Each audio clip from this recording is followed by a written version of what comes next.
인천국제공항의 비즈니스 클래스 라운지는 부유함과 여유로움의 상징과도 같은 공간이었다.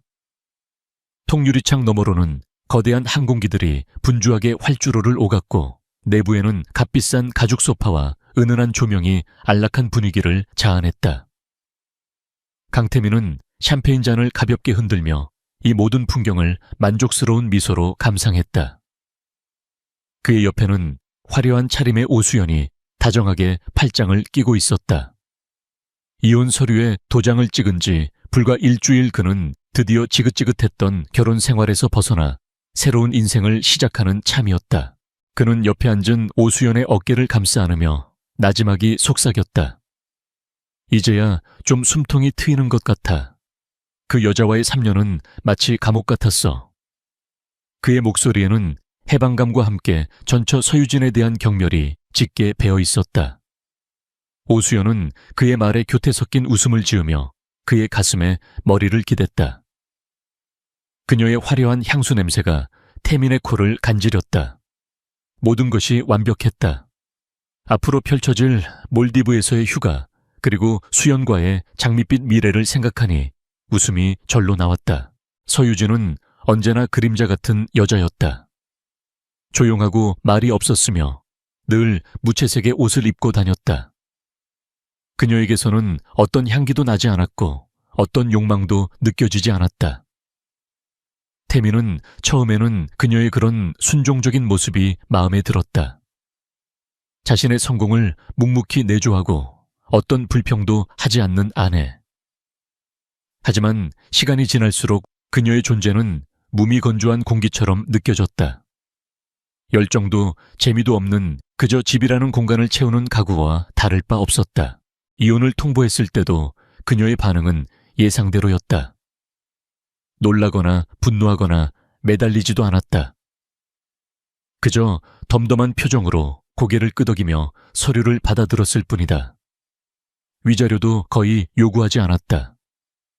태민은 그녀의 그런 태도를 보며 속으로 비웃었다. 역시 세상 물정 모르는 순진한 여자인 것이다. 자신 없이는 아무것도 하지 못할 것이라고, 아마 지금쯤 낡은 아파트에서 혼자 눈물이나 흘리고 있을 것이라고 그는 확신했다. 자기야, 무슨 생각해? 오수연이 그의 뺨에 입을 맞추며 물었다.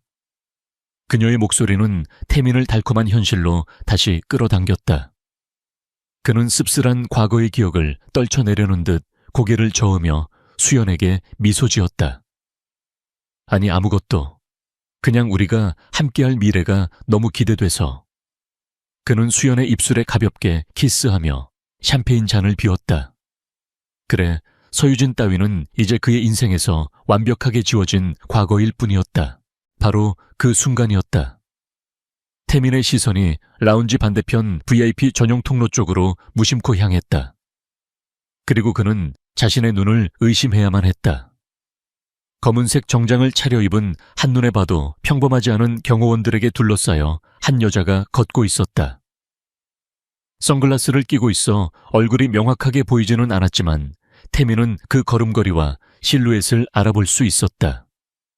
심장이 쿵하고 내려앉는 기분이었다. 믿을 수 없게도 그 여자는 서유진이었다. 태민은 자기도 모르게 자리에서 벌떡 일어날 뻔했다. 늘 구겨진 면 티셔츠에 헐렁한 바지를 입고 다니던 그의 전처. 화장기 없는 얼굴의 생기라고는 찾아볼 수 없었던 그 여자.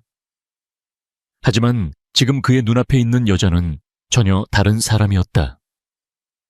잘 재단된 실크 블라우스와 딱 떨어지는 슬랙스는 그녀의 몸매를 우아하게 드러냈고 굽 높은 스틸레토 힐은 그녀의 걸음걸이에 자신감을 더했다. 가장 충격적인 것은 그녀를 둘러싼 분위기였다. 경호원들은 마치 왕족을 호위하듯 그녀의 주위에서 한치의 빈틈도 보이지 않았다. 그들의 날카로운 눈빛은 주변을 샅샅이 훑었고 무선 이어피스로 끊임없이 무언가를 주고받았다.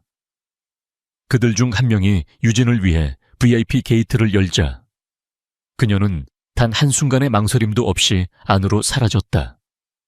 태민은 멍하니 그 모습을 바라보았다. 게이트 너머로 언뜻 보이는 활주로에는 C와의 용의엔이라는 로고가 선명한 거대한 전용기가 대기하고 있었다. 왜 그래, 태민 씨? 오수연이 그의 굳은 표정을 눈치채고 물었다. 태민은 뭐라고 대답해야 할지 알 수 없었다. 방금 자신이 본 것이 현실인지 아니면 헛것을 본 것인지 혼란스러웠다. 아니, 잘못 본 것 같아서. 그는 애써 태연한 척하며 자리에 다시 앉았지만 심장은 미친 듯이 뛰고 있었다.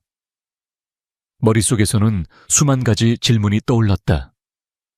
저 여자가 서유진이 맞나 맞다면 저 경호원들은 누구고 저 전용기는 또 무엇인가. 그가 알던 서유진은 고아였다. 변변한 친구 하나 없었고 가족이라고는 더더욱 없었다. 결혼 생활 3년 동안 그녀의 과거에 대해 아는 것이라고는 그것이 전부였다. 그녀는 자신의 과거에 대해 거의 이야기하지 않았고 태민 역시 관심이 없었다. 그에게 중요한 것은 오직 그녀가 자신의 성공에 걸림돌이 되지 않는 순종적인 아내라는 사실뿐이었다. 그런데 지금 눈앞에 펼쳐진 광경은 그가 알던 모든 것을 송두리째 뒤흔들고 있었다. 오수연은 그런 그의 속도 모르고 제잘거렸다. 저런 사람들은 우리랑 사는 세계가 다른 사람들이겠지. 재벌이나 뭐 그런 사람들 말이야. 우리도 언젠가는 저렇게 전용기 타고 여행할 수 있을까? 그녀의 목소리가 태민의 귀에는 멀게만 들렸다. 그는 기계적으로 고개를 끄덕였지만 시선은 여전히 유진이 사라진 VIP 게이트에 고정되어 있었다. 심장 한구석에서 스멀스멀 피어오르는 불안감을 떨칠 수가 없었다. 혹시 그녀에게 숨겨진 가족이라도 있었던 걸까? 아니면 자신 몰래 엄청난 유산이라도 상속받은 것일까 하지만 그랬다면 왜 3년 동안 그렇게 초라하고 평범한 주부로 살았단 말인가? 그리고 왜 이혼할 때 위자료 한 푼 제대로 요구하지 않았던 것일까? 모든 것이 앞뒤가 맞지 않았다. 태민은 머리를 세차게 흔들었다. 아닐 거야. 그저 닮은 사람이었을 뿐이다. 세상에 닮은 사람이 어디 한둘인가. 하지만 그는 스스로를 속일 수 없었다. 선글라스에 가려졌지만 그 단호하게 닫힌 입술과 차가운 분위기는 분명 서유진의 것이었다. 단지 그가 한 번도 본 적 없는 모습이었을 뿐이다. 그가 알던 유진은 늘 고개를 숙이고 있었지만 방금 전에 그 여자는 세상을 발 아래 둔 사람처럼 당당했다. 그 차이가 태민을 더욱 혼란스럽게 만들었다.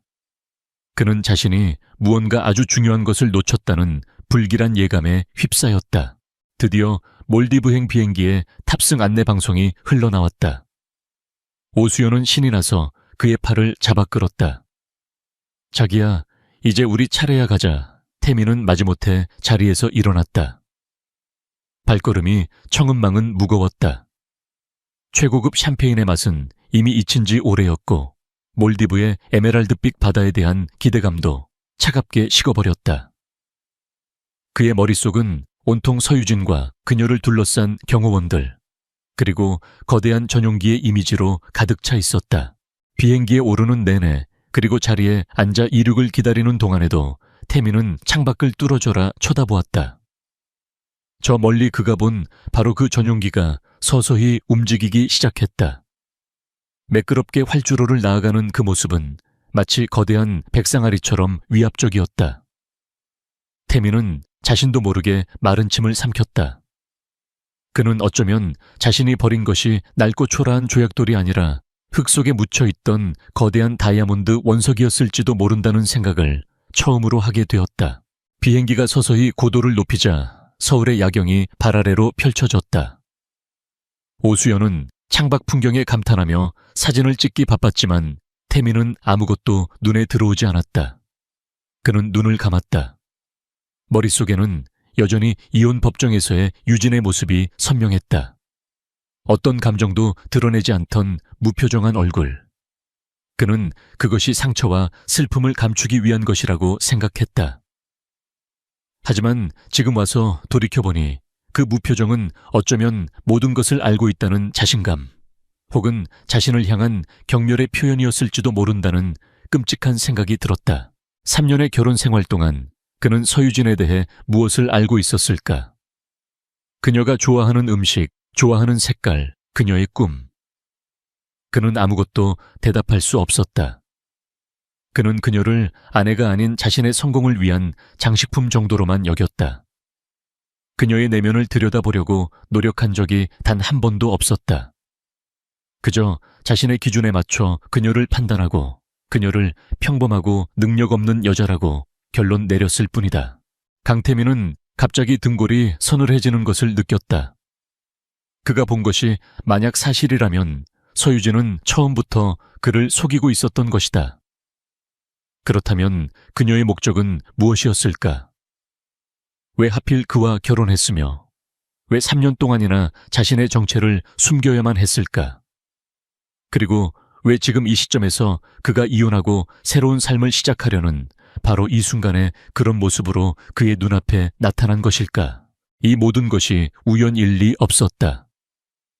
태민은 비행기의 작은 창문 너머로 칠흑 같은 밤하늘을 바라보았다. 저 하늘 어딘가에 서유진을 태운 전용기가 날고 있을 것이다. 그녀는 지금 무슨 생각을 하고 있을까? 어쩌면 자신을 비웃고 있을지도 모른다. 모든 것을 잃고 나서야 진실을 깨닫게 될 어리석은 남자를 향해 강태민의 완벽한 휴가는 그렇게 시작부터 산산조각 나고 있었다. 그의 인생에서 가장 큰 실수를 저질렀을지도 모른다는 끔찍한 불안감이 그의 영혼을 잠식하기 시작했다. 강태민을 태운 여객기가 남쪽을 향해 어둠을 가르는 동안 상공 수만 피트 위 또 다른 하늘에서는 전혀 다른 시간이 흐르고 있었다. CY 은경환 1000명 그룹의 플래그십 전용기 내부는 지상의 소음과 완벽하게 차단된 고요한 세계였다. 최고급 가죽과 원목으로 마감된 실내는 단순한 이동수단이 아닌 하늘에 떠있는 집무실 그 자체였다. 서유진은 창가 좌석에 깊숙이 몸을 묻은 채 발 아래로 멀어지는 도시의 불빛을 무표정하게 내려다보고 있었다.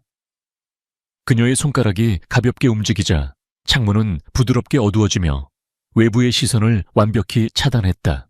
그녀는 익숙한 손길로 선글라스를 벗어 테이블 위에 내려놓았다. 공항에서 그녀의 얼굴을 가리고 있던 차가운 방어막이 겉이자 깊고 총명한 눈빛이 드러났다. 그 눈은 더 이상 세상에 주눅든 평범한 주부의 것이 아니었다. 수년간 복수의 칼날을 갈아온 거대 제국에 숨겨진 상속자, 바로 그녀의 본 모습이었다. 맞은편 좌석에 조용히 앉아있던 중년의 남자가 그녀에게 얇은 태블릿 PC를 건넸다. 그는 1000명 그룹의 비서실장이자 유진의 충직한 수호자인 최 실장이었다. 회장님 요청하신 자료입니다. 그의 목소리는 낮고 침착했다. 회장님이라는 호칭은 3년 만에 되찾은 그녀의 진짜 이름이었다. 유진은 말없이 태블릿을 받아들었다. 화면에는 JB그룹의 로고와 함께 복잡한 도표와 수치들이 빼곡히 채워져 있었다. JB그룹 바로 강태민의 아버지인 강만철 회장이 이끄는 그리고 유진의 부모님을 죽음으로 몰아넣은 원수의 기업이었다. 그녀의 손가락이 화면을 부드럽게 쓸어내리자 JB그룹의 추악한 비밀들이 하나씩 모습을 드러냈다. 최 실장이 간결하게 보고를 시작했다. JB그룹은 현재 동남아 신도시 개발 프로젝트에 사활을 걸고 있습니다. 하지만 내부 자금 흐름에 문제가 있습니다. 강만철 회장은 비자금 조성을 위해 여러 개의 유령 회사를 이용하고 있으며 저희가 확보한 증거는 충분히 치명적입니다. 유진의 눈빛이 날카롭게 빛났다. 그녀는 이 순간을 위해 10년이 넘는 세월을 기다려왔다. 부모님의 억울한 죽음 이후 그녀는 최 실장의 보호 아래 자신의 존재를 완벽히 지우고 살아왔다. 결혼은 그녀의 계획에서 가장 중요한 위장이었다. 수많은 남자들 중에서 강태민을 선택한 것은 결코 우연이 아니었다. 그는 적의 아들이었고 무엇보다 오만하고 어리석었다. 그는 자신의 발밑에 있는 사람을 내려다볼 줄만 알았지. 그 사람이 자신을 올려다보며 무슨 생각을 하는지는 상상조차 하지 못하는 부류의 인간이었다. 유진은 그의 그런 성격을 역이용했다. 3년 동안 순종적이고 무능한 아내를 연기하며 그녀는 JB그룹의 가장 가까운 곳에서 적의 심장을 겨눌 비수를 갈고 닦았던 것이다. 강태민은 지금쯤 몰디브에 도착했겠군요. 유진이 나지막이 말했다. 그녀의 목소리에는 어떤 감정도 실려 있지 않았다. 최 실장이 고개를 끄덕였다. 내 오수연과 함께일 겁니다. 공항에서 회장님을 목격하고 상당히 충격을 받은 것으로 보입니다. 유진의 입가에 희미한 미소가 떠올랐다. 모든 것이 그녀의 시나리오대로 흘러가고 있었다. 공항에서의 등장은 의도된 것이었다. 강태민의 완벽한 세상을 흔들 첫 번째 균열. 이제 그는 자신이 버린 아내의 진짜 모습에 대해 의심하고 집착하고 결국 스스로 무너지게 될 것이다. 계획대로 진행하세요. JB그룹이 가장 약해지는 순간 우리는 숨통을 끊을 겁니다. 그녀의 명령은 단호했다. 최 실장은 말없이 고개를 숙였다. 거대한 복수극의 서막이 올랐다. 전용기는 소리 없이 밤의 장막을 뚫고 앞으로 나아갔다. 그것은 새로운 시대를 향한 유진의 힘찬 비상이기도 했다. 그녀는 더 이상 과거의 그늘에 숨어 사는 서유진이 아니었다. 그녀는 천명그룹의 회장 서유진이었다. 한편 지구 반대편 몰디브의 최고급 리조트에서 강태민은 지옥 같은 시간을 보내고 있었다. 에메랄드빛 바다와 눈부신 백사장, 낭만적인 분위기를 자아내는 모든 것들이 그의 눈에는 들어오지 않았다. 그의 머릿속은 온통 공항에서 본 서유진의 모습으로 가득 차 있었다. 그는 수영장 선베드에 누워 칵테일을 마시면서도 오수연과 로맨틱한 저녁 식사를 하면서도 쉴 새 없이 휴대폰을 만지작거렸다. 오수연은 처음 며칠은 그의 그런 행동을 참아주었지만 인내심은 금세 바닥을 드러냈다. 자기야, 여기 와서까지 일만 할 거야. 전 부인 생각이라도 하는 거야. 그녀의 목소리는 날카롭게 쏘아붙이는 투였다. 태민은 짜증스럽게 대답했다. 그런 거 아니야. 그냥 급한 회사 일이 좀 있어서 그래. 하지만 그의 변명은 설득력이 없었다. 그의 눈은 허공을 헤매고 있었고 얼굴에는 초조함이 역력했다. 결국 그는 참지 못하고 한국에 있는 자신의 비서에게 전화를 걸었다. 그는 가능한 한 아무렇지 않은 척하며 조심스럽게 입을 열었다. 김 비서, 부탁할 게 하나 있는데. 내 전처 서유진 씨에 대해 좀 알아봐줘. 가족관계나 재산 상황 뭐든 좋으니까 아는 대로 전부. 수화기 너머의 김 비서는 잠시 당황하는 듯 했지만 곧 프로다운 목소리로 알겠다고 대답했다. 태민은 그가 무언가 실마리를 찾아주기를 간절히 바랐다. 며칠이 지났다. 태민과 수연의 관계는 최악으로 치달았다. 사소한 말다툼이 계속됐고 휴가의 낭만은 온데간데 없이 사라졌다. 태민은 오직 김 비서의 연락만을 기다렸다. 마침내 기다리던 이메일이 도착했을 때 그는 수연을 핑계로 따돌리고 방으로 달려가 떨리는 손으로 파일을 열었다. 그러나 그의 눈에 들어온 것은 그의 기대를 무참히 박살내는 내용이었다. 파일은 거의 텅 비어 있었다. 서유진, 부모님은 어릴 적 교통사고로 사망. 이후 보육원에서 성장. 특이 경력 없음. 가족 및 친인척 관계 전무. 재산 내역 없음. 그가 이미 알고 있던 내용의 반복일 뿐이었다. 특별한 점이라고는 단 한 줄도 없었다. 태민은 허탈감에 의자에 주저앉았다. 그는 엄청난 비밀, 예를 들어 숨겨진 재벌 가문과의 연관성이나 거액의 유산 상속 같은 것을 기대했다. 하지만 결과는 아무것도 없음이었다. 하지만 바로 그 점이 태민을 더욱 소름 끼치게 만들었다. 아무것도 없음이라는 것 자체가 가장 비정상적인 것이었다. 사람은 살면서 흔적을 남기기 마련이다. 학창시절 기록 아르바이트 경력 금융거래 내역 같은 사소한 것들이라도 있어야 했다. 하지만 서유진의 기록은 마치 누군가 전문적인 손길로 완벽하게 지워버린 것처럼 깨끗했다.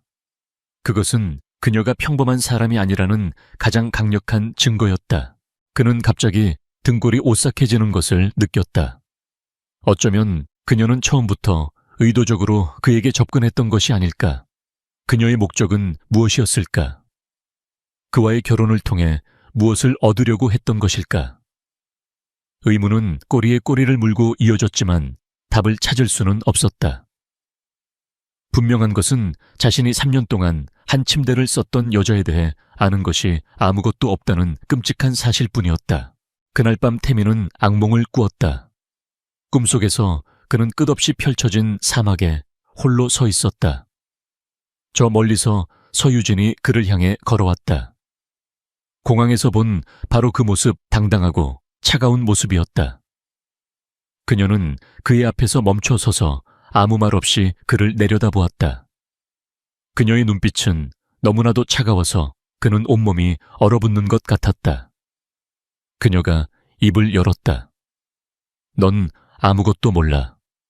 그 순간 그가 서 있던 땅이 무너지기 시작했고 그는 끝없는 어둠 속으로 추락했다. 태미는 비명을 지르며 잠에서 깼다. 온몸은 식은땀으로 흠뻑 젖어 있었다. 옆에서 자던 수연이 짜증 섞인 목소리로 투덜거렸다. 그는 심장을 부여잡고 거친 숨을 몰아쉬었다. 더 이상 이곳에 머물 수 없었다. 이 아름다운 낙원은 그에게 더 이상 아무런 위안도 주지 못했다. 그는 당장 한국으로 돌아가서 모든 것을 직접 확인해야만 했다. 서유진의 정체, 그리고 그녀가 숨기고 있는 비밀을 반드시 밝혀내야만 했다. 그렇지 않으면 미쳐버릴 것만 같았다. 즐거워야 할 휴가는 그렇게 악몽이 되어 끝나고 있었다. 일주일 후 서울의 금융중심지에 우뚝 솟은 천명그룹 본사 빌딩의 최상층. 회장 집무실의 거대한 창문으로는 대한민국의 심장이 한눈에 들어왔다. 서유진은 도시의 분주한 움직임을 말없이 내려다보고 있었다. 3년간 입었던 낡은 옷 대신 그녀의 몸에는 간결하면서도 권위가 느껴지는 맞춤 정장이 감겨 있었다. 이곳은 그녀의 아버지와 할아버지가 평생을 바쳐 이룩한 제국의 중심이었고 이제는 그녀가 되찾은 왕좌였다. 그녀의 뒤로는 최 실장을 비롯한 그룹의 핵심 임원들이 긴장된 표정으로 서 있었다. 보고하세요. 유진의 목소리는 조용했지만 회의실 전체를 압도하는 힘이 있었다. 전략기획팀장이 앞으로 나서며 스크린에 JB그룹의 동남아 신도시 개발 프로젝트에 대한 브리핑 자료를 띄웠다. JB그룹은 현재 베트남 다낭의 골든베이시티 프로젝트 수주에 총력을 기울이고 있습니다.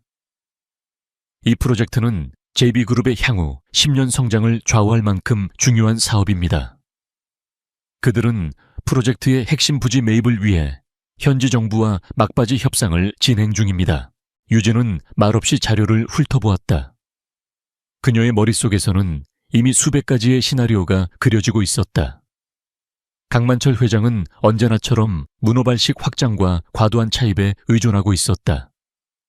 골든베이시티 프로젝트는 그의 탐욕이 집약된 결정체였고 동시에 가장 취약한 아킬레스건이기도 했다. 그녀는 이 기회를 놓칠 생각이 없었다. 이것은 단순한 사업적 경쟁이 아니었다. 이것은 전쟁의 시작을 알리는 신호탄이었다. 우리가 설립한 페이퍼 컴퍼니 에테르 홀딩스의 진행 상황은 어떻습니까? 유진의 시선이 최 실장에게 향했다. 최 실장은 즉시 대답했다. 모든 준비는 끝났습니다, 회장님. 에테르 홀딩스는 싱가포르에 기반을 둔 신생 투자 회사로 완벽하게 위장되어 있습니다. 자금 추적은 불가능하며 JB그룹은 그 배후에 천명그룹이 있다는 사실을 절대로 알아채지 못할 것입니다. 유진은 만족스러운 표정으로 고개를 끄덕였다. 모든 퍼즐 조각이 제자리를 찾아가고 있었다. 그녀는 자리에서 일어나 창가로 걸어갔다. JB그룹이 제시한 금액의 2배를 베팅하세요. 그리고 현지 정부 관계자들에게는 우리가 장기적인 지역 사회 발전을 약속하고 있다는 점을 분명히 전달하십시오.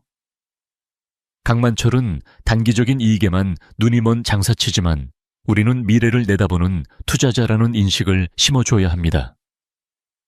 그녀의 목소리에는 흔들림 없는 자신감이 배어 있었다. 이것은 돈으로 땅을 사는 싸움이 아닙니다. 이것은 신뢰와 명분을 빼앗는 싸움입니다. 첫 번째 일격은 그들의 자존심을 향해야 합니다. 한편 악몽 같은 휴가를 중도에 끝내고 서울로 돌아온 강태민은 공항에서부터 아버지인 강만철 회장의 사무실로 직행했다. 그의 몰골은 말이 아니었다. 며칠 동안 제대로 잠을 자지 못해 눈은 퀭했고 얼굴에는 수심이 가득했다. 그의 갑작스러운 귀국에 격분한 오수연은 몰디브에 남아버렸다. 모든 것이 엉망이었다. 하지만 지금 그에게 중요한 것은 오수연과의 관계가 아니었다. 오직 서유진의 정체를 밝혀내는 것뿐이었다. 강만철 회장의 집무실은 그의 성격처럼 위압적이고 고풍스러웠다.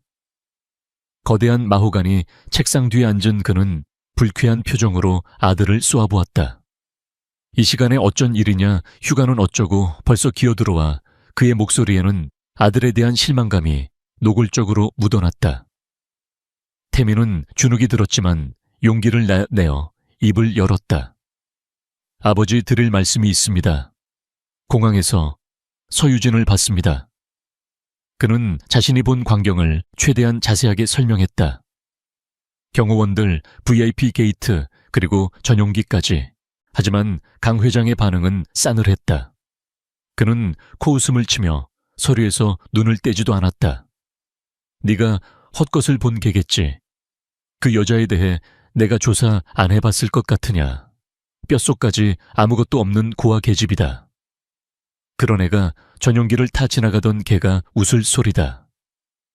강 회장에게 서유진은 아들의 발목을 잡지 않을 그저 배경 깨끗하고 순종적인 며느리감에 불과했다. 이혼한 마당에 더 이상 신경 쓸 가치조차 없는 존재였다. 아닙니다, 아버지. 제 눈으로 똑똑히 봤습니다. 무언가 이상합니다. 우리가 모르는 무언가가 있습니다. 태민이 필사적으로 외쳤지만 강 회장은 그의 말을 들으려고도 하지 않았다. 오히려 한심하다는 듯 혀를 찼다. 쓸데없는 소리 할 시간 있으면 내일이나 똑바로 해. 다낭 프로젝트는 어떻게 되어가고 있나 이번 주 안으로 부지 계약 마무리하라고 했을 텐데. 그는 아들의 망상을 일축하고 곧바로 본론으로 들어갔다. 바로 그 순간 집무실 문이 다급하게 열리고 비서실장이 창백한 얼굴로 뛰어 들어왔다. 그의 손에는 긴급 보고서가 들려 있었다. 회장님, 큰일 났습니다. 다낭 프로젝트 부지 계약이 방금 다른 회사에 넘어갔습니다. 그 한마디에 사무실의 공기는 순식간에 얼어붙었다. 강만철 회장은 믿을 수 없다는 듯 자리에서 벌떡 일어났다. 그의 얼굴이 분노로 붉게 달아올랐다. 뭐라고? 그게 무슨 소리야? 어떤 놈들이 감히? 보고서는 충격적이었다. 에테르 홀딩스라는 듣도 보도 못한 싱가포르 투자 회사가 JB그룹이 제시한 금액의 2배를 현금으로 지불하며 계약을 가로챘다는 것이었다. 그들은 막대한 자금력뿐만 아니라 현지 정부의 장기적인 인프라 투자까지 약속하며 완벽하게 JB의 뒤통수를 쳤다. 강만철 회장은 보고서를 책상에 내동댕이 치며 불같이 화를 냈다. 당장 이 에테르 홀딩스라는 놈들 뒷조사를 해. 근본도 없는 것들이 어디서 기어나와 내 밥그릇을 뺏으려 들어. 사무실은 발칵 뒤집혔다. 임원들이 긴급하게 소집되었고 고성과 비난이 오갔다. 태민은 이 모든 혼란의 한가운데서 얼어붙은 듯 서 있었다. 그의 머릿속에서는 단 하나의 생각만이 맴돌았다. 이건 우연이 아니야. 서유진을 공항에서 본 시점과 JB그룹의 핵심 프로젝트가 공격받은 시점이 너무나도 절묘하게 겹쳤다. 그의 직감은 이 모든 일의 배후에 서유진이 있다고 비명을 지르고 있었다. 하지만 그는 아무 말도 할 수 없었다. 증거가 없었다. 아버지에게 다시 그 이야기를 꺼냈다가는 무능한 놈이 헛소리까지 한다는 비난만 들을 것이 뻔했다. 그는 그저 다른 임원들처럼 허둥지둥 대책을 논의하는 척할 수밖에 없었다. JB그룹의 정보팀이 총동원되어 에테르 홀딩스를 파헤쳤지만 알아낼 수 있는 것은 거의 없었다. 막대한 자금력을 가진 미스터리한 신생기업 그뿐이었다. 강만철 회장은 이 사태를 단순한 사업적 경쟁으로 치부했다. 운 나쁘게 돈 많은 신흥 강자를 만났다고 생각했다. 그는 자신의 제국에 감히 도전한 풋내기를 힘으로 짓밟아버릴 계획을 세우기 시작했다. 그는 결코 상상하지 못했다. 자신이 지금 상대하고 있는 것이 이름 없는 신생 기업이 아니라 수십 년간 자신과 경쟁해온 거대 기업에 숨겨진 칼날이라는 사실을, 그리고 그 칼날을 쥔 사람이 바로 자신이 하찮게 여겼던 며느리였다는 사실을. 첫 번째 균열은 생각보다 깊고 날카롭게 JB그룹의 심장을 파고들고 있었다. 다낭부지 계약 실패의 충격이 채 가시기도 전에 JB그룹에는 연이어 악재가 덮쳤다. 그것은 마치 잘 짜인 교향곡처럼 여러 방향에서 동시다발적으로 터져나오는 재앙의 전주곡이었다. 처음에는 대수롭지 않은 문제처럼 보였다. JB건설이 시공 중인 한 아파트 단지에서 사소한 자재 비리 의혹이 언론에 보도되었다. 강만철 회장은 늘 하던 대로 언론을 돈으로 막으려 했지만 이번에는 이상하게도 잘 먹히지 않았다. 익명의 제보자가 계속해서 추가 증거를 터뜨리면서 여론은 걷잡을 수 없이 악화되었다. 그것은 시작에 불과했다. 얼마 지나지 않아 JB그룹의 핵심 계열사인 JB전자의 차세대 반도체 기술을 연구하던 핵심 연구원 3명이 동시에 사표를 냈다. 그들은 업계 최고의 대우를 약속받고 싱가포르의 한 신생 기업으로 자리를 옮겼는데 공교롭게도 그 회사의 이름은 에테르 홀딩스였다. 강만철 회장은 격노했지만 할 수 있는 것은 없었다. 명백한 스카우트였지만 법적으로는 아무런 문제가 없었기 때문이다. 연이은 악재에 주식시장은 즉각적으로 반응했다. JB그룹의 주가는 연일 폭락했고 외국인 투자자들은 썰물처럼 빠져나갔다. 그룹 내부에는 불안과 불신이 싹트기 시작했다. 강만철 회장은 임원회의에서 고함을 지르며 책상을 내리쳤고 임원들은 서로에게 책임을 떠넘기기 바빴다. 한때 철옹성 같았던 JB그룹은 보이지 않는 적의 정교한 공격에 서서히 균열을 드러내고 있었다. 이 모든 혼란의 중심에 강태민이 있었다. 강 회장은 이번 사태를 수습할 책임자로 아들을 임명했다. 그것은 기회가 아니라 사실상의 공개적인 망신주기였다. 태민은 사방에서 터져나오는 불을 끄기 위해 하루에 서너 시간밖에 자지 못하며 동분서주했다. 하지만 그가 한쪽 불을 끄면 다른 쪽에서 더 큰 불길이 치솟았다. 그는 거대한 거미줄에 걸린 나비처럼 발버둥 칠수록 더욱 깊이 올가매일 뿐이었다. 그의 머릿속에서는 서유진이라는 이름이 떠나지 않았다. 이 모든 공격은 너무나도 정교하고 치밀했다. 마치 JB그룹의 내부 사정을 손바닥 보듯 꿰뚫고 있는 누군가가 지휘하는 것 같았다. 언론에 터져나온 비리 의혹은 내부자가 아니면 알 수 없는 내용이었고 핵심 연구원들을 빼내간 타이밍은 JB전자의 신제품 발표를 바로 앞둔 시점이었다. 태민은 이 모든 것이 서유진의 복수극이라는 확신을 굳혔지만 아무에게도 말할 수 없었다. 그런 그의 신경질적인 모습은 오수연과의 관계에 독이 되었다. 몰디브에서 혼자 돌아온 수연은 태민의 망가진 모습과 위태로운 상황에 실망감을 감추지 않았다. 그녀가 사랑한 것은 성공한 야심가 강태민이었지 실패의 늪에서 허우적거리는 패배자가 아니었다. 그녀는 예전처럼 명품 가방과 호화로운 저녁 식사를 요구했지만 태민은 그녀의 요구를 들어줄 여유가 없었다. 그는 아버지의 눈밖에 나지 않기 위해 자신의 신용카드까지 정지시킨 상태였다. 어느 날 밤 지친 몸을 이끌고 집에 돌아온 태민에게 수연이 차갑게 쏘아붙였다. 요즘 당신 꼴이 말이 아니네. 회사 일이 그렇게 힘들어? 아니면 아직도 그 재미없는 전 부인 생각에 잠겨 있는 거야. 그녀의 목소리에는 경멸이 가득했다. 태미는 지끈거리는 머리를 부여잡으며 대꾸했다. 그런 거 아니라고 했잖아. 지금은 그런 농담할 기분 아니야. 농담. 이게 농담으로 보여. 당신이 약속했던 생활이 이런 거였어. 매일 밤 파김치가 돼서 들어와서는 유령이라도 본 사람처럼 멍하게 앉아있는 거. 수연의 목소리가 점점 높아졌다. 그 여자한테 도대체 무슨 빚을 졌길래 이혼하고 나서도 그렇게 벌벌 떠는 건데 당신이 버린 보잘것없는 여자잖아. 그 순간 태민의 이성이 툭 하고 끊어졌다. 그는 자리에서 벌떡 일어나 그녀를 향해 소리쳤다. 보잘것없다고. 넌 아무것도 몰라. 넌 그 여자가 어떤 사람인지 상상도 못해. 두 사람 사이에는 싸늘한 침묵이 흘렀다. 수연은 태민의 격한 반응에 놀란 듯 잠시 말을 잃었지만 이내 비웃음을 터뜨렸다. 그래, 내가 뭘 알겠어. 그렇게 대단한 여자였으면 왜 이혼당했대? 결국 당신한테 버림받은 실패자일 뿐이잖아. 그 말은 태민의 가슴에 비수처럼 꽂혔다. 그래, 자신이 버렸다. 자신의 손으로 직접 그 거대하고 무서운 미지의 존재를 세상 밖으로 풀어놓은 것이다. 그는 허탈한 웃음을 터뜨리며 소파에 주저앉았다. 같은 시각 천명그룹 회장실에서 서유진은 대형 스크린에 실시간으로 표시되는 JB그룹의 주가 차트를 말없이 지켜보고 있었다. 끝없이 추락하는 파란색 그래프는 그녀의 계획이 순조롭게 진행되고 있음을 보여주었다. 그녀의 옆에 선 최 실장이 나지막이 보고했다.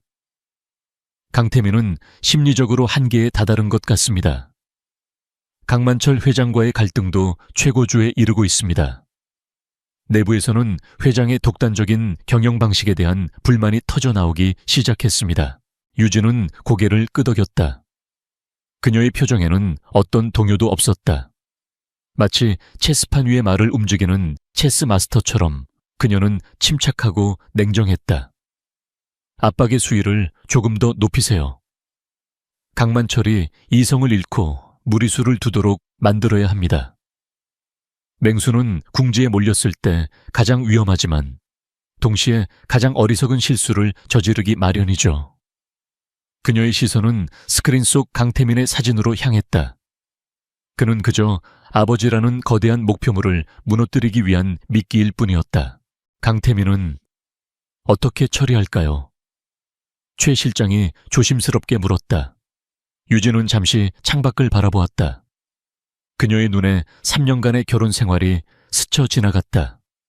그가 자신에게 주었던 모멸감 무시, 그리고 배신. 하지만 그 모든 감정은 이미 오래전에 희미해졌다.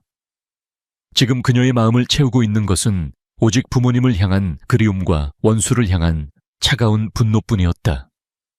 그는 자신의 어리석음이 어떤 대가를 치르게 되는지 자신의 눈으로 똑똑히 확인하게 될 겁니다. 그것이 제가 그에게 내리는 마지막 자비입니다. 다시 태민의 집. 오수연은 자신의 짐을 챙겨 떠나버렸다. 화려했던 동거는 그렇게 허무하게 끝났다. 텅 빈 집안에 홀로 남은 태민은 위스키 병을 들고 소파에 쓰러지듯 누웠다. 모든 것이 무너져 내리고 있었다. 그의 경력, 그의 사랑, 그의 인생 전부가. 그는 취한 눈으로 허공을 바라보았다. 그곳의 공항에서 보았던 서유진의 모습이 어른거렸다. 그녀는 차가운 눈으로 그를 내려다보며 속삭이는 듯 했다. 이제 시작일 뿐이야. 태민은 공포에 질려 눈을 감았다. 거대한 파도에 휩쓸리는 작은 조각배처럼 그는 저항할 수 없는 운명 속으로 가라앉고 있었다. 서유진은 한남동 언덕에 위치한 자신만의 안식처, 거대한 통유리창으로 서울의 야경이 한눈에 들어오는 서재에 홀로 앉아 있었다. 화려한 회장실과는 달리 이곳은 그녀의 개인적인 슬픔과 결의가 깃든 공간이었다. 그녀의 손에는 낡고 빛바랜 사진 한 장이 들려 있었다. 사진 속에는 앳된 얼굴의 소녀가 세상에서 가장 행복한 미소를 지으며 젊은 부부의 품에 안겨 있었다. 그녀의 아버지이자 천명그룹의 전 회장이었던 서진혁 그리고 그녀의 어머니였다. 사진 속의 시간은 15년 전 모든 것이 무너지기 전에 마지막 평온한 순간에 멈춰 있었다. 그녀의 기억은 비 내리는 어느 날 오후로 거슬러 올라갔다. 15년 전 어린 유진은 감기 몸살로 학교를 쉬고 거실 소파에 누워 있었다. 아버지는 다정한 목소리로 그녀의 이마를 짚으며 오늘 저녁에는 그녀가 가장 좋아하는 딸기 케이크를 사오겠다고 약속했다. 어머니는 걱정스러운 얼굴로 그녀의 곁을 지키다 아버지의 중요한 지방 출장에 마지못해 동행했다. 그것이 그녀가 기억하는 부모님의 마지막 모습이었다. 따뜻하고 다정하고 그리고 다시는 돌아오지 않을 모습. 저녁이 되자 빗줄기는 더욱 거세졌다. 뉴스 속보가 TV 화면을 가득 채웠다. 강원도 산길에서 발생한 빗길 교통사고. 화면에 잡힌 검은색 세단은 형체를 알아볼 수 없을 정도로 찌그러져 있었다. 유진은 본능적으로 불안감을 느꼈다. 그리고 화면 하단에 흐르는 자막을 본 순간 그녀의 세상은 그대로 멈춰버렸다. 천명그룹 서진혁 회장 부부 현장에서 사망. 머릿속이 새하얗게 변했다. 아무 소리도 들리지 않았고 아무것도 느껴지지 않았다. 그때였다.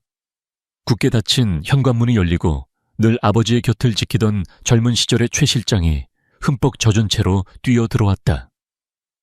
그의 얼굴은 슬픔과 다급함으로 뒤엉켜 있었다. 그는 어린 유진을 번쩍 안아들고 비상계단을 통해 밖으로 내달렸다. 아가씨, 정신 차리셔야 합니다. 여긴 위험합니다. 그의 목소리는 필사적이었다. 유진은 아무것도 이해할 수 없었지만 그의 품에 안겨 속수무책으로 어둠 속으로 끌려 들어갔다. 그것이 그녀의 유년기가 끝나는 순간이었다. 며칠 후 은신처에서 최 실장은 14살 소녀가 감당하기에는 너무나도 잔혹한 진실을 털어놓았다. 그것은 단순한 사고가 아니었다. 계획된 살인이었다. 당시 천명그룹은 서진혁 회장의 주도해 세계 최초로 차세대 시스템 반도체 기술 개발에 성공했다. 이는 기존의 모든 반도체 시장을 뒤엎을 만한 혁신적인 기술이었고 특히 JB그룹에게는 사형 선고나 다름없었다.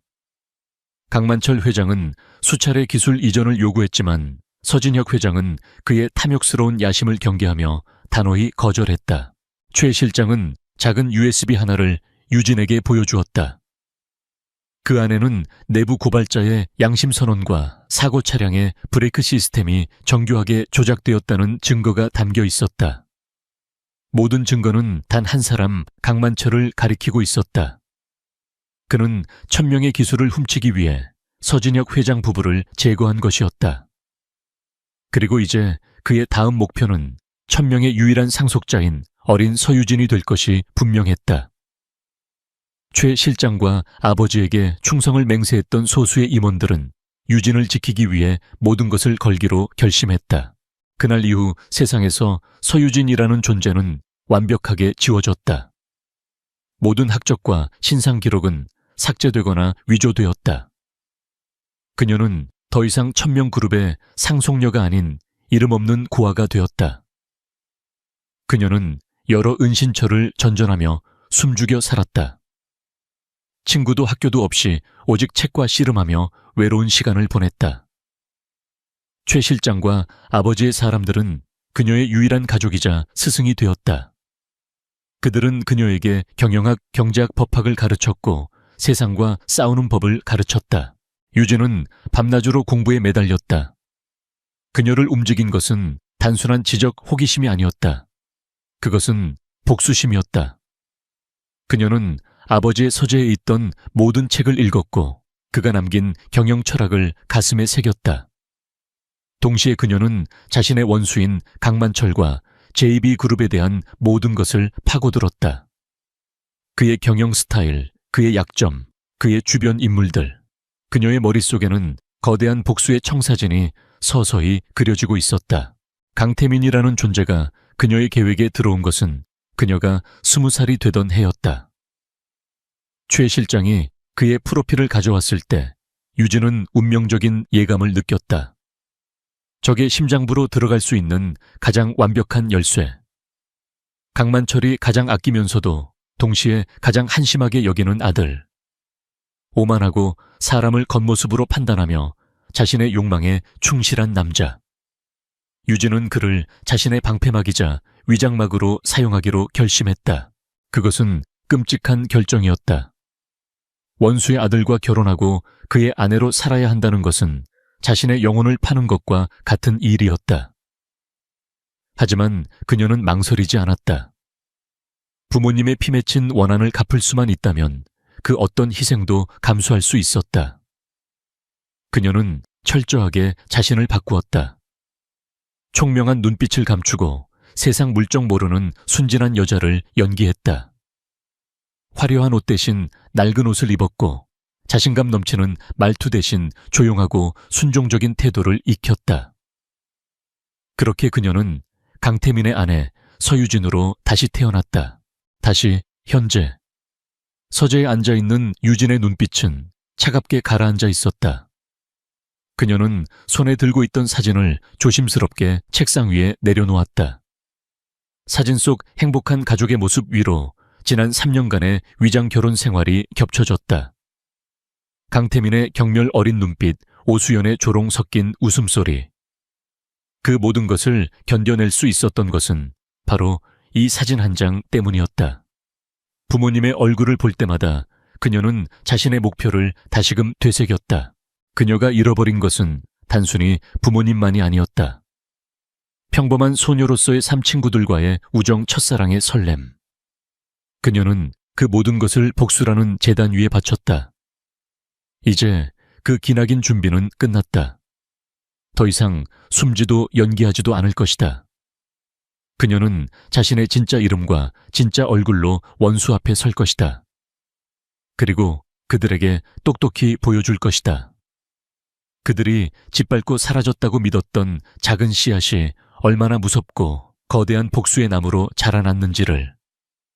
유진은 자리에서 일어나 창밖의 도시를 향해 섰다. 이제 심판의 시간이었다. 서울의 중심부에 위치한 6성급 호텔의 그랜드 볼룸은 대한민국의 정재계를 움직이는 거물들로 가득 차 있었다. 매년 열리는 한국 비즈니스 리더스 포럼은 단순한 사교 행사가 아니라 권력과 자본이 만나고 새로운 질서가 형성되는 보이지 않는 전쟁터였다. 올해 행사의 주요 후원사 중 하나는 JB그룹이었고 강만철 회장은 기조연설자로 예정되어 있었다. 최근 그룹을 둘러싼 악재에도 불구하고 그는 여전히 건재하다는 것을 과시라도 하듯 특유의 오만한 미소를 지으며 좌중을 압도하고 있었다. 그의 뒤를 따르는 강태민의 얼굴에는 짙은 그늘이 드리워져 있었다. 연일 터지는 문제들을 수습하느라 헬쑥해진 그는 아버지의 그림자처럼 불안하게 주위를 두리번거렸다. 마치 오늘 이 자리에서 무언가 끔찍한 일이 벌어질 것만 같은 불길한 예감에 사로잡혀 있었다. 강 회장은 그런 아들의 나약한 모습이 마음에 들지 않았지만 겉으로는 유력 정치인들과 악수를 나누며 호탕하게 웃었다. 이럴 때일수록 더 강하게 보여야 했다. 위기는 곧 기회라는 것이 그의 지론이었다. 행사장 안에서는 한 가지 소문이 은밀하게 퍼지고 있었다. 15년 전 비운의 사고로 주인을 잃은 뒤 전문 경영인 체제로 운영되며 사실상 동면에 들어갔던 천명그룹에 새로운 총수가 등장했다는 것이었다. 베일에 쌓여있던 유일한 상속녀가 마침내 경영 전면에 나섰으며 오늘 이 자리에서 그 모습을 공개할 것이라는 소문이었다. 강만철 회장은 그 소문을 전해 듣고 코웃음을 쳤다. 이제 와서 15년이나 숨어 지내던 계집애가 뭘 할 수 있겠어. 천명은 이빨 빠진 호랑이나 마찬가지지. 그는 천명그룹의 상속녀가 서진혁 회장의 딸이라는 사실을 알고 있었지만 그녀가 자신의 며느리였던 서유진이라는 것은 꿈에도 상상하지 못했다. 그에게 서유진은 그저 배경이 깨끗해서 아들의 배우자로 허락했던 세상 물정 모르는 고아일 뿐이었다. 모든 것이 그의 통제에 있다고 그는 굳게 믿고 있었다. 행사의 분위기가 무르익고 사회자가 단상에 올랐다. 예정된 순서들이 지나가고 드디어 강만철 회장의 기조연설 차례가 다가오고 있었다. 바로 그 순간 사회자가 상기된 목소리로 외쳤다. 잠시 안내 말씀드립니다. 오늘 이 자리에 아주 특별한 분이 함께해 주셨습니다. 한국 경제의 새로운 미래를 이끌어 나갈 분입니다. 여러분, 뜨거운 박수로 천명그룹의 새로운 회장님을 맞이해 주십시오. 장내의 모든 조명이 꺼지고 단상을 향해 하나의 스포트라이트가 환하게 비춰졌다. 모든 사람들의 시선이 그곳으로 쏠렸다. 강만철 회장은 짜증스러운 표정으로 누가 감히 자신의 무대 직전에 끼어드는지 지켜보았다. 어둠 속에서 또각거리는 하이힐 소리가 울려 퍼졌다. 그리고 스포트라이트 안으로 한 여성이 걸어 들어왔다. 짙은 네이비색의 파워수트는 그녀의 몸에 완벽하게 맞아떨어졌고 단정하게 빗어넘긴 머리와 절제된 화장은 그녀의 지적인 카리스마를 더욱 돋보이게 했다. 그녀는 수백 명의 시선 앞에서도 조금의 흔들림 없이 당당하게 단상 중앙에 섰다. 그 순간 객석에 앉아있던 강태민의 심장이 멎는 것 같았다. 온몸의 피가 차갑게 식어버렸다. 서유진이었다. 공항에서 보았던 그의 악몽 속에 계속해서 나타났던 바로 그 모습이었다. 하지만 지금 그녀는 훨씬 더 압도적이고 감히 손댈 수 없는 위험을 뿜어내고 있었다. 태민은 숨을 쉴 수가 없었다. 그는 자기도 모르게 의자 팔걸이를 부서져라 움켜쥐었다. 그의 옆에 앉아있던 강 회장은 아들의 이상한 반응에 의아해하며 그의 시선을 따라 무대를 보았다. 그리고 그의 시간 역시 그대로 멈춰버렸다. 그의 오만한 얼굴에서 핏기가 사라지고 경악과 불신으로 눈동자가 거세게 흔들렸다. 마이크 앞에 선 유진은 잠시 객석을 둘러보았다. 그녀의 차가운 시선이 정확하게 강만철 부자가 앉아있는 테이블에 잠시 머물렀다가 이내 무심하게 다른 곳으로 향했다. 그녀가 입을 열었다. 그녀의 목소리는 나지막했지만 마이크를 통해 장내 전체를 명확하게 울렸다. 천명그룹 회장 서유진입니다. 그 짧은 한마디에 장내는 술렁이기 시작했다. 그녀가 바로 서진혁 회장의 숨겨진 딸이었던 것이다. 그녀의 연설은 길지 않았지만 모든 문장이 날카로운 비수처럼 강만철의 심장을 겨누고 있었다. 천명그룹은 이제 긴 잠에서 깨어나 새로운 시대를 열고자 합니다. 과거의 잘못된 관행을 바로잡고 정의와 투명성에 기반한 미래를 만들어 나갈 것입니다. 그녀는 JB그룹을 직접 언급하지 않았다. 하지만 그녀가 자신들의 이익을 위해 타인의 희생을 강요하는 약탈자들에 대해 이야기할 때 강만철은 그것이 자신을 향한 선전포고임을 직감했다. 책임의 시간은 반드시 옵니다. 천명은 그 책임을 묻는 시대의 선두에 설 것입니다. 연설이 끝나자 우레와 같은 박수갈채가 터져 나왔다. 연설 후 이어진 리셉션에서 서유진은 단숨에 모든 관심의 중심이 되었다. 대한민국의 네로라 하는 기업 총수들과 정치인들이 그녀에게 인사를 건네기 위해 줄을 섰다. 그에 반해 조금 전까지만 해도 사람들로 붐볐던 강만철 부자의 주변은 썰물처럼 텅 비어 있었다. 모두가 본능적으로 느낀 것이다. 시대의 흐름이 바뀌었다는 것을. 강만철이라는 낡은 권력은 지고 서유진이라는 새로운 태양이 떠오르고 있다는 것을. 유진은 최 실장과 경호원들에게 둘러싸여 인파속을 천천히 가로질렀다. 그리고 그녀의 발걸음은 마치 의도한 것처럼 외딴 섬처럼 고립된 강만철 부자를 향했다. 태민은 다가오는 그녀의 모습에 공포에 질려 뒷걸음질 치고 싶었지만 발이 바닥에 붙어버린 듯 움직일 수 없었다. 마침내 유진이 그들의 바로 앞에 멈춰 섰다. 그녀는 먼저 태민을 힐끗 쳐다보았다.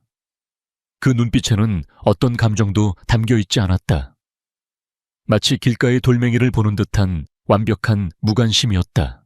그리고 그녀의 시선은 강만철 회장에게로 향했다. 분노와 모욕감으로 이글거리는 그의 눈을 그녀는 얼음처럼 차가운 미소로 마주했다. 오랜만입니다, 강만철 회장님. 그녀의 목소리는 비단결처럼 부드러웠지만 그 안에는 서슬퍼런 칼날이 숨겨져 있었다. 강 회장은 간신히 이성을 붙잡고 으르렁거렸다. 이게 다 무슨 짓이냐. 내년이 감히 무슨 속셈으로. 유진의 입가에 걸린 미소가 더욱 짙어졌다. 그것은 조소였다. 속셈이란요. 이건 게임이 아닙니다, 회장님. 그녀는 한 걸음 더 다가서며 오직 그에게만 들릴 정도의 작은 목소리로 속삭였다. 이것은 인과응보입니다. 당신이 내 아버지에게 했던 것처럼 나도 당신의 모든 것을 빼앗을 겁니다. 그녀의 눈빛은 한치의 흔들림도 없었다. 그리고 이건 이제 겨우 시작일 뿐입니다. 유진은 그 말을 남기고 차갑게 돌아섰다. 그녀가 지나간 자리에는 공포와 절망에 사로잡힌 두 남자만이 망연자실한 채 남겨져 있었다. 포럼이 끝난 다음 날 새벽 대한민국은 발칵 뒤집혔다. 서유진의 등장은 거대한 폭풍의 서막에 불과했다. 그녀는 강만철 부자가 충격에서 벗어나 대응할 시간조차 주지 않았다. 해가 뜨기도 전 천명그룹의 이름으로 모든 주요 언론사와 증권가에 이메일 한 통이 발송되었다. 그 안에는 JB그룹의 진실이라는 제목의 웹사이트로 연결되는 링크가 담겨 있었다. 그리고 그 링크를 클릭한 사람들은 대한민국을 지배해온 거대 기업의 추악한 민낯을 목격하게 되었다. 웹사이트는 서유진과 그녀의 사람들이 15년간 수집하고 분석한 증거들로 가득 찬 거대한 아카이브였다. JB그룹의 비자금 장부 정관계 로비 내역 유령 회사를 이용한 자금 세탁 기록 등 수십 년에 걸친 범죄의 증거들이 완벽하게 정리되어 있었다. 모든 자료에는 조작이 불가능한 은행 거래 내역 내부 문서, 그리고 강만철 회장과 그의 신복들이 나눈 대화의 녹취 파일까지 첨부되어 있었다.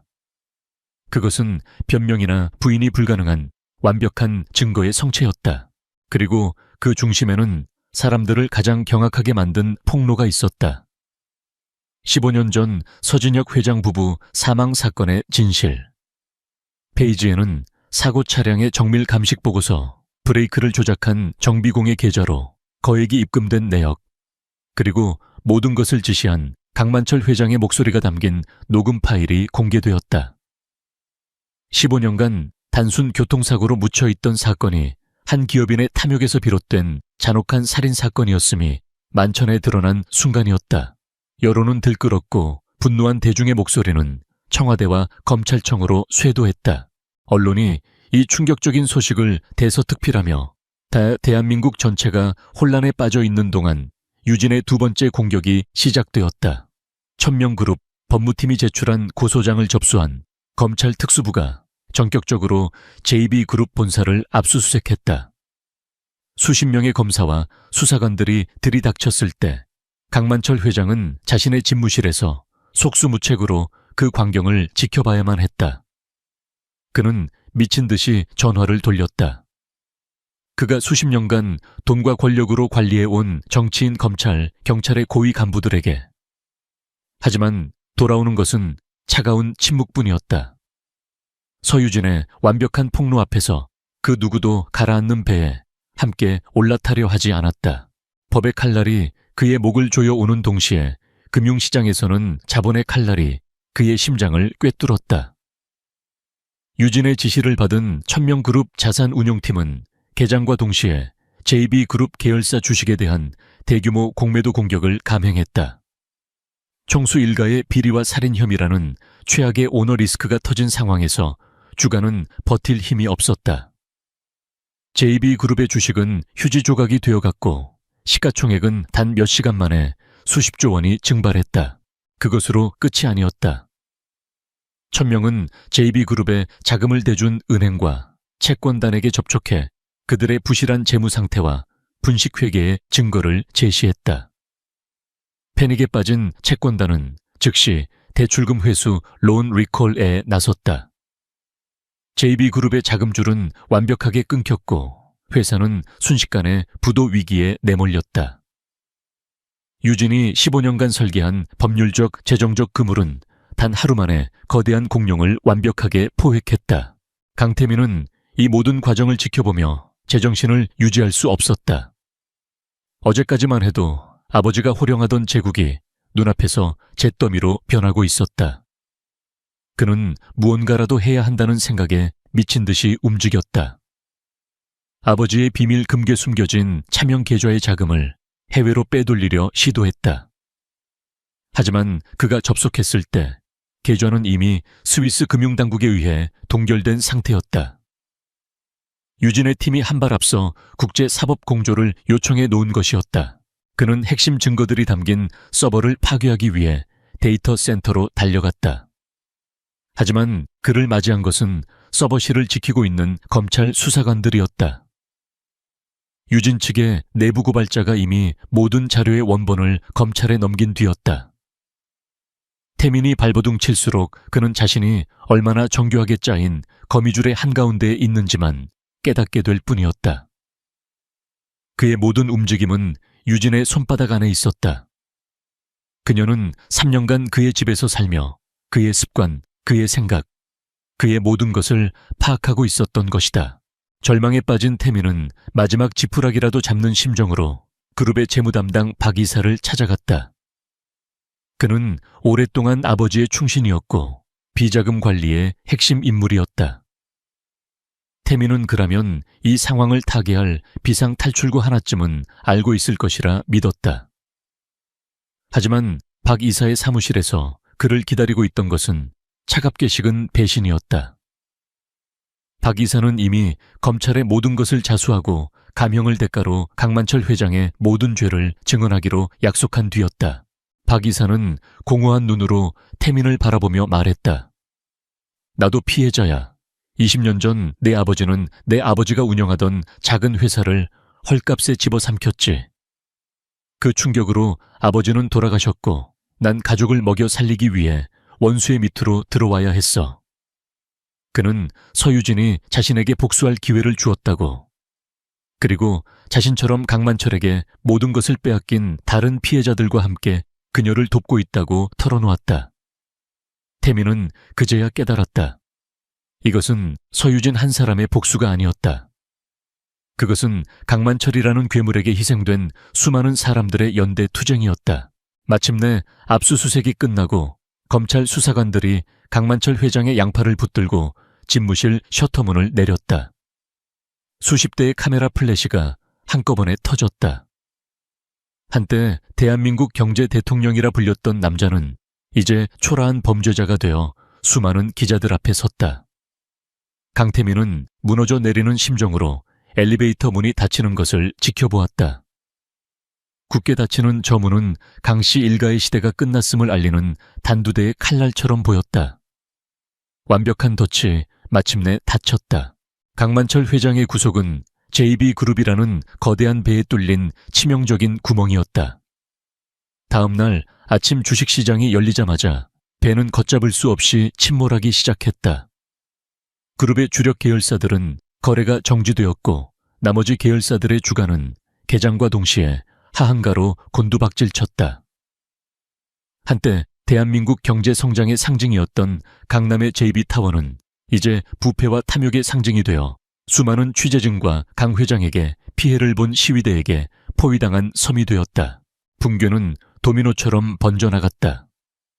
JB그룹의 2대 3대 주주였던 해외 펀드들은 자신들의 투자금을 한 푼이라도 더 건지기 위해 보유 지분을 시장의 헐값으로 쏟아냈다. 수십 년간 JB그룹과 끈끈한 관계를 유지해왔던 협력사들은 자사 이미지에 불똥이 튈 것을 우려해 앞다투어 계약 파기를 선언했다. 마치 전염병 환자를 피하듯 어제의 동지들이 오늘의 적이 되어 등을 돌렸다. 금융권은 가장 냉정했다. 은행들은 JB그룹에 최종 부도 선언을 하고 자산 압류 절차에 착수했다. 강만철이 평생에 걸쳐 쌓아 올린 모래성은 단 며칠 만에 파도에 휩쓸려 흔적도 없이 사라지고 있었다. 이 모든 아비규환의 소식은 몰디브에 남아있던 오수연에게도 전해졌다. 강태민의 카드로 마지막 호사를 즐기던 그녀는 뉴스를 접한 순간 태민에 대한 걱정보다 자신의 미래에 대한 공포를 먼저 느꼈다. 자신을 신데렐라로 만들어줄 마법의 호박마차는 썩은 호박이 되어버렸고 화려한 보석들은 모두 돌멩이로 변해버렸다. 그녀는 더 이상 지체할 시간이 없다고 판단했다. 그녀는 태민을 위로하기 위해서가 아니라 자기 자신을 구하기 위해 한국행 비행기에 몸을 실었다. 인천공항에 도착한 그녀는 태민의 집이 아닌 곧바로 서초동의 한 법무법인으로 향했다. 그리고 변호사와 함께 검찰청에 자진 출두했다. 조사실에 앉은 그녀는 눈물까지 흘리며 완벽한 피해자를 연기했다. 자신은 강태민의 부와 권력에 속았을 뿐이며 그의 불법적인 일들에 대해서는 아는 바가 거의 없다고 주장했다. 하지만 검사가 그녀 역시 공범으로 처벌받을 수 있다고 압박하자 그녀는 기다렸다는 듯이 준비해온 마지막 카드를 꺼내놓았다. 그 사람이 술에 취하면 가끔 자기 자랑처럼 이야기하곤 했어요. 그녀는 태민이 자신에게 선물했던 명품 가방 안에서 작은 USB 녹음기를 꺼냈다. 그 안에는 태민이 한 정치인에게 뇌물을 건넨 사실을 의기양양하게 떠벌리는 내용과 회사의 자금을 빼돌려 비자금을 조성한 정황이 담긴 대화가 고스란히 녹음되어 있었다. 그녀는 태민의 가장 은밀한 순간들을 자신의 보험으로 만들어 두었던 것이다. 그녀의 배신은 한치의 망설임도 없이 신속하고 잔인했다. 오수연의 증거는 검찰에게 강태민의 목을 조일 완벽한 올가미가 되어주었다. 아버지가 구속된 후 수사망의 중심에 있던 태민은 곧바로 검찰에 소환되었다. 그는 마지막까지 혐의를 부인하며 버티려 했다. 하지만 조사실에서 자신을 향해 웃으며 증언하는 오수연의 영상과 자신이 직접 내뱉었던 목소리가 담긴 녹취록을 마주한 순간 그의 마지막 자존심과 버팀목은 산산조각 났다. 그가 사랑한다고 믿었던 여자의 배신은 그 어떤 실패보다도 더 뼈아팠다. 결국 그는 모든 것을 자백했다. 그 순간 그의 영혼은 완전히 파괴되었다. 구속영장이 발부되고 그는 수갑을 찬 채 검찰청 복도를 걸어 나왔다. 한때 대한민국에서 가장 촉망받는 재계 3세였던 그의 초라한 모습은 수많은 카메라 플래시 세례를 받으며 전국에 생중계되었다. 그것은 그의 오만했던 인생에 대한 공식적인 사망 선고였다. 그의 모든 재산은 동결되었고 그가 누렸던 펜트하우스 슈퍼카, 화려한 삶의 모든 상징물들이 신기루처럼 사라졌다. 차가운 구치소의 독방에 홀로 남겨진 후에야 강태민은 처음으로 자신의 삶을 돌아볼 시간을 가졌다. 하지만 그의 후회는 고결한 자기 반성이 아니었다. 모든 것을 잃어버린 패배자의 처절한 자기 연민에 가까웠다. 그는 평생을 아버지의 인정을 받기 위해 남들에게 과시하기 위해 살아왔다.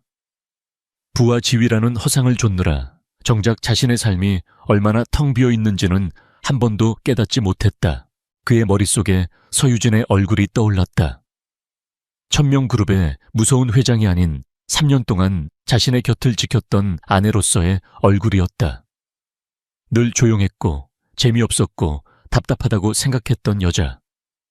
하지만 돌이켜보면 그녀의 모든 것이 연기였다 할지라도 그 시간 동안 자신의 곁에 있어준 유일한 사람이었다. 그녀는 그가 늦게 들어오는 날에도 불을 켜놓고 기다렸고 그의 서투른 불평도 묵묵히 들어주었다. 그는 뒤늦게야 깨달았다. 자신이 얼마나 어리석었는지를. 반짝이는 가짜를 얻기 위해 진흙 속에 묻혀있던 진짜 보석을 제 발로 걷어차버린 것이다. 그의 눈에서 뜨거운 눈물이 흘러내렸다. 하지만 그것은 용서를 구하는 참회의 눈물이 아니었다. 되돌릴 수 없는 과거에 대한 자신의 어리석음에 대한 억울함과 분노의 눈물이었다. 그는 모든 것을 가졌다고 생각했지만 결국 아무것도 갖지 못했다. 그의 손에 남은 것은 차가운 쇠창살과 지독한 후회, 그리고 배신감뿐이었다. 그의 화려했던 세계는 그렇게 내부에서부터 완벽하게 썩어 문드러져 내렸다. 수개월 후 서울중앙지방법원 대법정. 세기의 재판이라 불리는 강만철 부자의 선고 공판이 열리는 날이었다. 법정 안팎은 이른 아침부터 수백 명의 취재진과 시민들로 인산인해를 이루었다. 대한민국의 현대사를 관통해온 거대 재벌의 추악한 범죄가 마침내 법의 심판을 받는 역사적인 순간을 지켜보기 위해서였다. 방청석 한가운데 서유진은 조금의 미동도 없이 굳건한 자세로 앉아 있었다. 그녀는 피고인이 아닌 모든 것을 시작하고 끝맺은 승리자의 자격으로 그곳에 있었다. 재판 과정은 일방적인 학살에 가까웠다. 서유진이 제공한 증거는 너무나도 완벽해서 강만철 측의 변호인단은 제대로 된 반박조차 하지 못했다. JB그룹의 전직 임원들은 저마다 감형을 받기 위해 앞다투어 강 회장의 범죄를 폭로했고, 그가 돈으로 매수했던 정치인들과 공무원들은 비참한 얼굴로 증인석에 섰다. 불구속 기소된 오수연 역시 증인으로 출석해 눈물로 강태민의 범죄 사실을 증언하며 자신의 형량을 낮추는데 성공했다. 피고인석에 앉은 강만철 회장은 마지막까지 오만했다. 그는 모든 혐의를 부인하며 자신은 부하 직원들의 음모에 빠진 피해자라고 주장했다. 그의 뻔뻔한 태도는 국민적 공분을 샀고 재판부의 마음마저 차갑게 돌아서게 만들었다. 반면 그의 옆에 앉은 강태민은 완전히 무너져 내린 모습이었다. 영혼이 빠져나간 텅 빈 눈으로 허공만 응시하던 그는 자신의 차례가 되자 모든 혐의를 인정하고 아버지의 강압에 못 이겨 저지른 일이라며 선처를 호소했다. 마침내 선고의 시간이 다가왔다. 장내의 모든 소음이 멎고 법정에는 숨막히는 침묵이 흘렀다. 재판장이 엄숙한 목소리로 판결문을 읽어 내려가기 시작했다. 피고인 강만철. 본 재판부는 피고인이 기업 총수라는 사회적 지위를 이용하여 장기간에 걸쳐 횡령 배임, 뇌물 공여 등 이루 헤아릴 수 없는 경제 범죄를 저질렀으며, 재판장은 그의 죄목을 하나하나 열거했다. 그리고 마침내 모든 이가 기다리던 핵심 판결에 이르렀다. 특히 기업의 이익을 위해 경쟁 관계에 있던 피해자 서진혁 부부를 계획적으로 살해한 점은 그 어떤 이유로도 용납될 수 없는 반사회적이고 반인륜적인 범죄로 우리 사회로부터 영원히 격리할 필요성이 인정된다. 재판장은 잠시 말을 멈추고 강만철의 눈을 똑바로 응시하며 선고했다. 이에 피고인 강만철에게 사형에 준하는 무기징역을 선고한다. 그 순간 강만철은 이성을 잃고 내가 뭘 잘못했어 라고 고함을 지르며 발악했다. 법정 경위들이 달려들어 그의 입을 막고 거칠게 끌어냈다. 한 시대의 제왕은 그렇게 가장 추악한 모습으로 역사 속에서 퇴장했다. 이어서 강태민에 대한 선고가 내려졌다. 피고인 강태민. 아비의 범죄에 적극적으로 가담하고 개인적인 이익을 위해 회사 자금을 횡령한 죄질이 매우 불량하다. 다만 모든 혐의를 인정하고 반성하는 태도를 보인 점을 참작하여 재판장은 그에게 징역 15년을 선고했다. 강태민은 그 자리에 주저앉아 절망적인 신음을 터뜨렸다. 15년. 그의 인생에서 가장 화려했던 시간만큼의 세월을 그는 차가운 감옥에서 보내야만 했다. 모든 재판이 끝나고 방청객들이 썰물처럼 빠져나가기 시작했다. 유진 역시 조용히 자리에서 일어나 출구를 향해 걸었다. 바로 그때였다. 법정 경위들에게 이끌려 나가던 강태민이 복도에서 유진과 마주치게 되었다. 그는 순간적으로 경위들의 손을 뿌리치고 그녀의 앞으로 달려와 무릎을 꿇었다. 그의 행동의 복도는 순식간에 아수라장이 되었고 기자들의 카메라 플래시가 미친 듯이 터져 나왔다. 유진아, 아니 회장님, 제발 용서해 주시오. 내가 다 잘못했소. 내가 어리석었어. 제발 한 번만. 그는 어린아이처럼 눈물 콧물을 쏟아내며 그녀의 발치에 매달렸다. 그의 모습에는 과거의 오만함이라고는 찾아볼 수 없었다. 오직 망가진 남자의 비참한 애원만이 남아있었다. 경위들이 달려들어 그를 떼어내려 했지만 그는 필사적으로 버텼다. 유진은 싸늘한 눈으로 자신의 발밑에 엎드린 남자를 내려다보았다. 그녀의 얼굴에는 동정심도 연민도 그 어떤 감정도 떠오르지 않았다. 그녀는 주변의 소란에도 아랑곳하지 않고 나지막하지만 또렷한 목소리로 입을 열었다. 용서는 당신과 당신 아버지가 죽인 나의 부모님께 가서 구하세요. 그녀의 목소리는 얼음장처럼 차가웠다. 그녀는 말을 이었다. 이건 나 개인의 감정 문제가 아닙니다, 강태민 씨. 이건 당신이 저지른 탐욕에 대한 대가예요. 당신들 가족 때문에 인생을 망친 수많은 피해자들을 위한 정의입니다.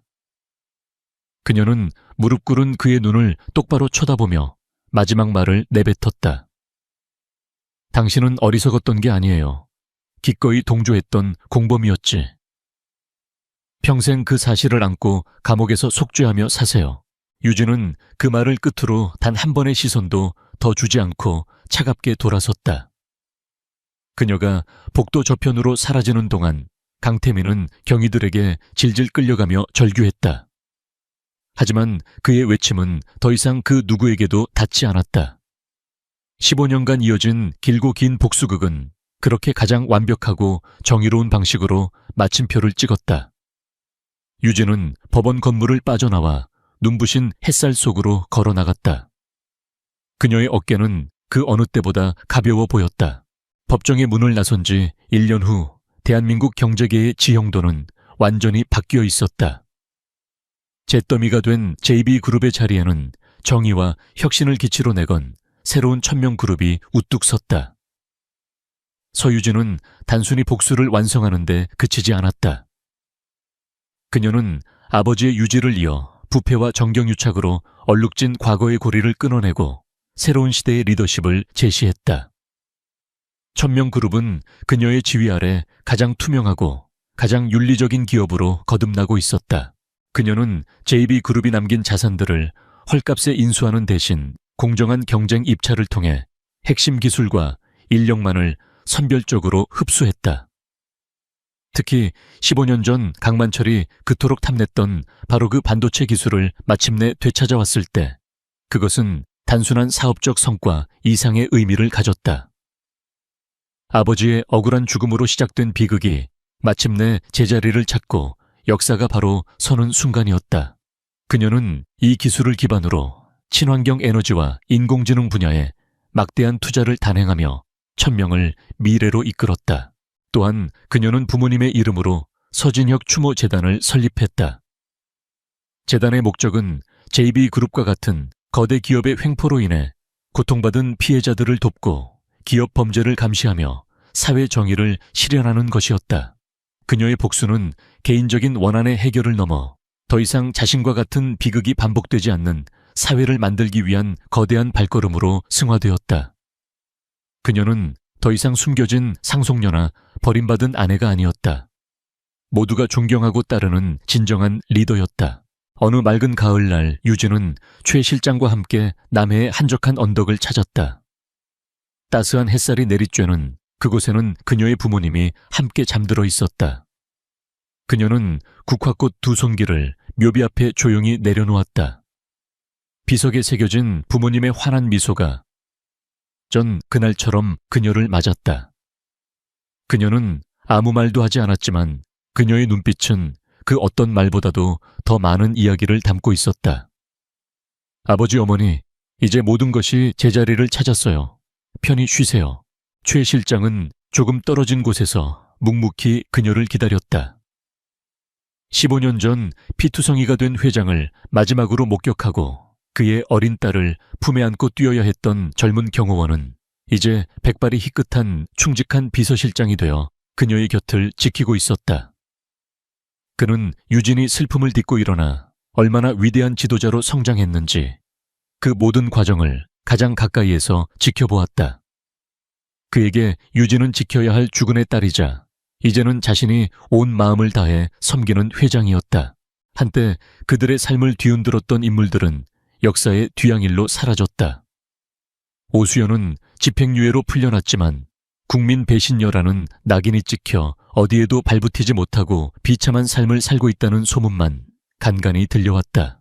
유진의 복수를 도왔던 박 이사와 같은 내부 조력자들은 천명그룹의 주요 임원으로 발탁되어 그녀의 새로운 시대를 함께 열어가고 있었다. 선은 보상받고 악은 벌을 받는다는 가장 단순하고도 위대한 진리가 마침내 실현된 것이다. 다시 서울 천명그룹 본사의 회장실.